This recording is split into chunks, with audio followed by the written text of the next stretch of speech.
Olá pessoal, tudo bem? Meu nome é Bartô, sou professor de matemática e hoje nós vamos trabalhar no terceiro ano do ensino médio, tá ok?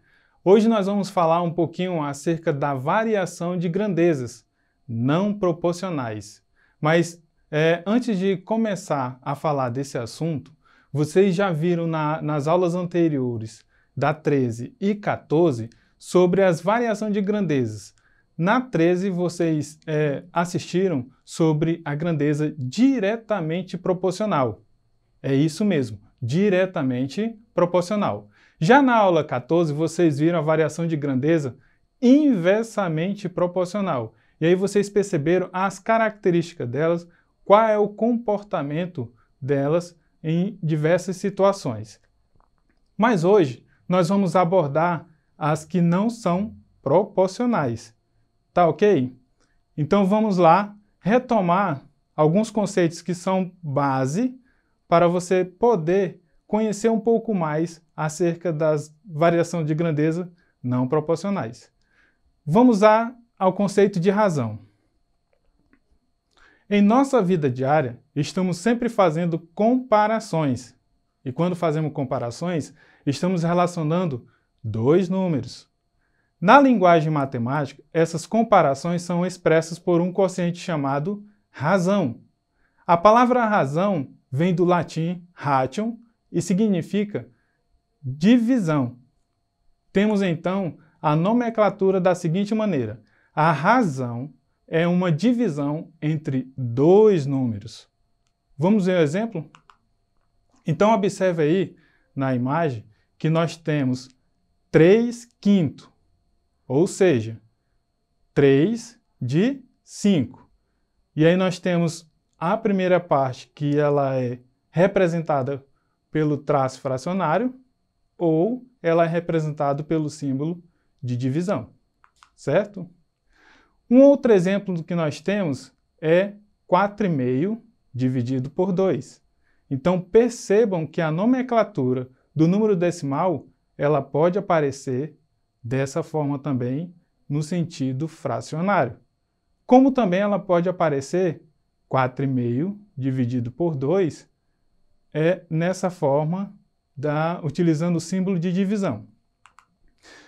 Quando se fala em comparação, a leitura por extenso ela é um tanto diferente da linguagem matemática.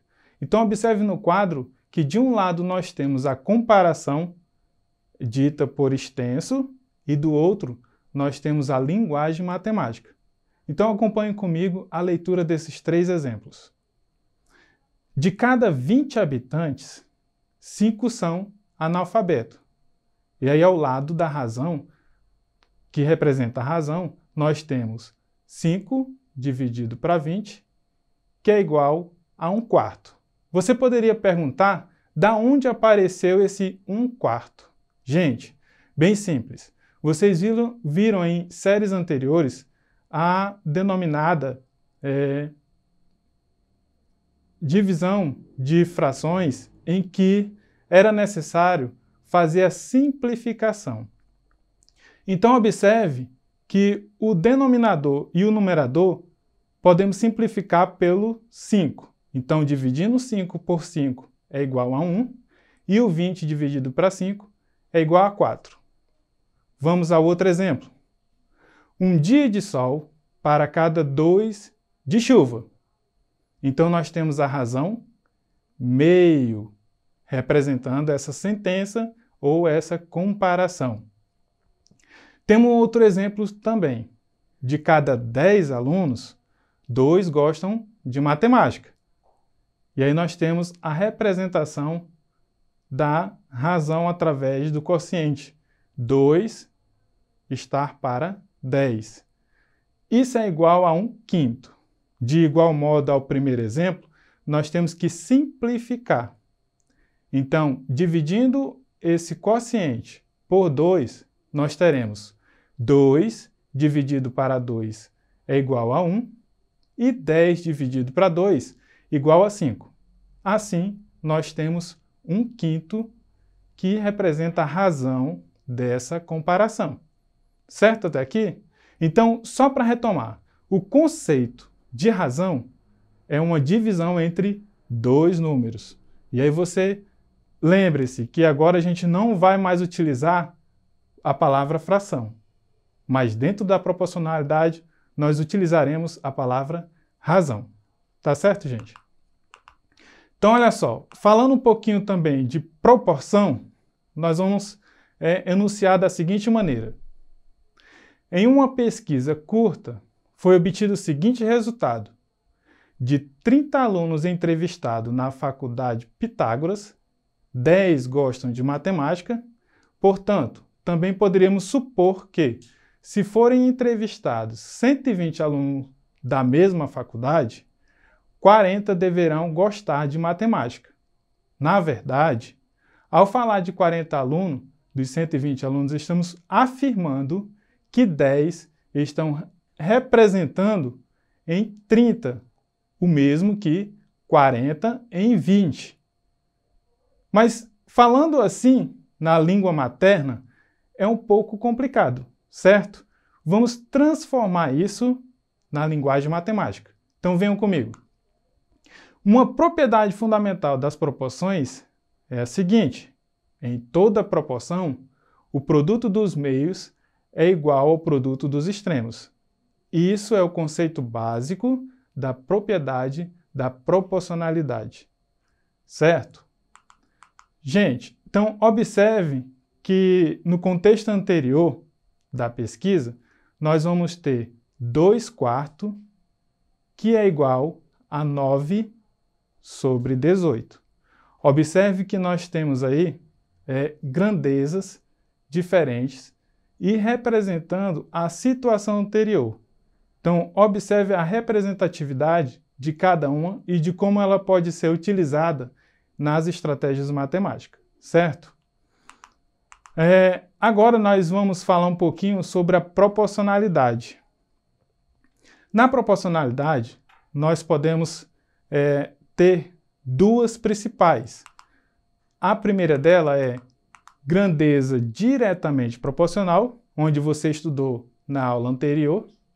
E nós temos também a grandeza inversamente proporcional, que também você viu na aula anterior.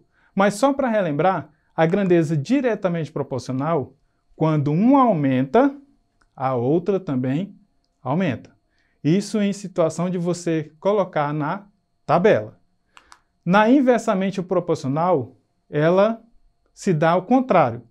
Quando uma aumenta, a outra diminui. Então, essas são as duas características principais dessas duas grandezas, certo?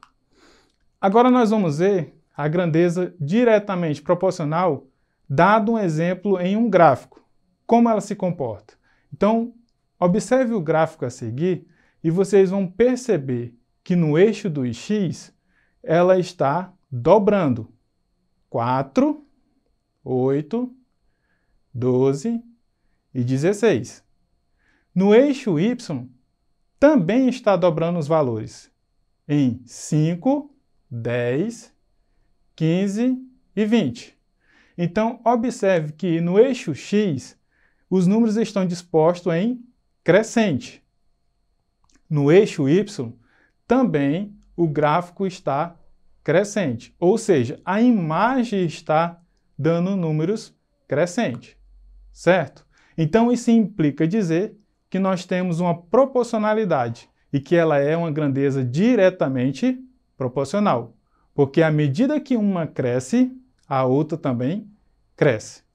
Agora nós vamos ver um exemplo de grandeza inversamente proporcional. Então, observe a seguinte tabela. Nós temos o pedreiro 1, 2, 4, 3 e 4, desculpa. Então, percebam que ela é decrescente. Aliás, desculpa, crescente. E na coluna do tempo, nós temos 24, 12, 8 e 6. Então, ela se caracteriza pelo número decrescente. Então, observe pelas setinhas, enquanto uma cresce, a outra decresce. Então, isso implica dizer que ela é uma grandeza inversamente proporcional. Mas hoje nós vamos abordar sobre grandeza não proporcional. Então, eu trouxe um exemplo para vocês, na prática, para que vocês assimilem esse conteúdo, né, que é de relevância para a matemática e para vocês aplicar no seu dia a dia. Então, venham comigo na situação. 3 amigos foram a uma lanchonete e resolveram tomar refrigerante. No cardápio consta a seguinte informação. Então, observe aí. Garrafa 1 de 1 litro, valor de R$ 7,60. A garrafa de 600 ml, R$ 5,10. Na garrafa de 350 ml, nós temos o valor de R$ 3,50. Então, cada um deles deseja tomar pelo menos 350 ml de refrigerante. Observe esse detalhe nessa questão. Então, pedindo somente um tamanho da garrafa, de que forma o pedido de refrigerante é mais vantajoso para os amigos? Eles tomarão mais refrigerante pagando o menor valor possível. Então, é essa situação que nós temos para verificar a situação de grandezas não proporcionais. Então, vamos à solução? Acompanhe comigo na solução. Pedindo somente um tamanho de garrafa, as opções para o pedido são as seguintes. Então, observe a construção dessa tabela. Vocês lembrem que cada um dos amigos deseja tomar pelo menos 350 ml de refrigerante.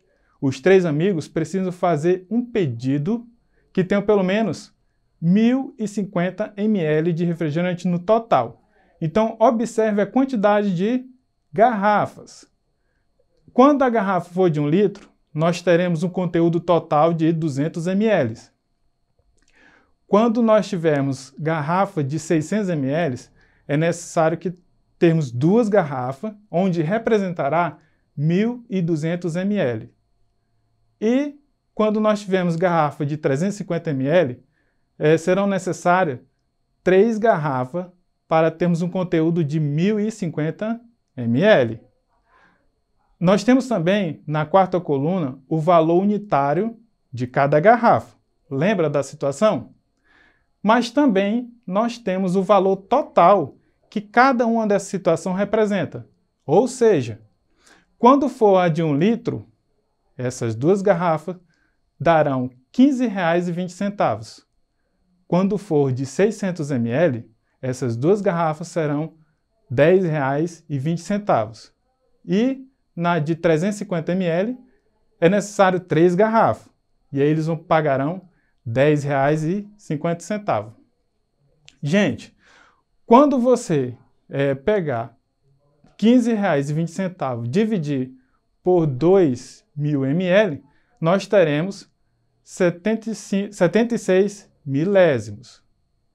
De igual modo, nós, quando dividirmos R$ 10,20 por 1.200 ml, nós teremos 85 milésimos de real.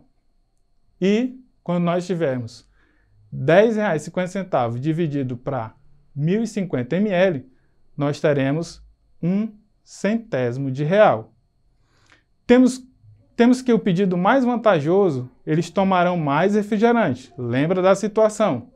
Pagando o menor valor possível. E é de 2 garrafas de 1 litro, pois essa opção apresenta um menor valor por milímetro de refrigerante. Gente, vemos que o valor da garrafa aumenta conforme aumenta o seu conteúdo.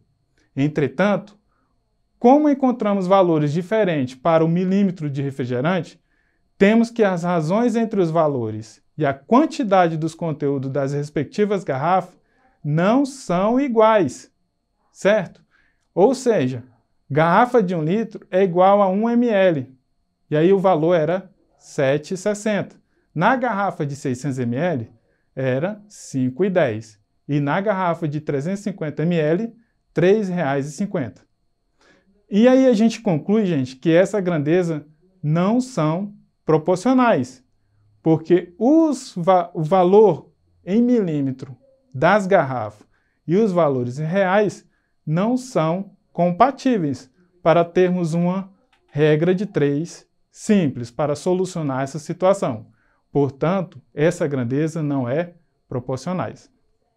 Gente, essa foi uma aula sobre grandezas variáveis não proporcionais. E aí nós temos na plataforma Eduque atividades para que vocês complementem seus estudos. Consulte a plataforma, reveja mais uma vez esse vídeo e bons estudos. Até a próxima!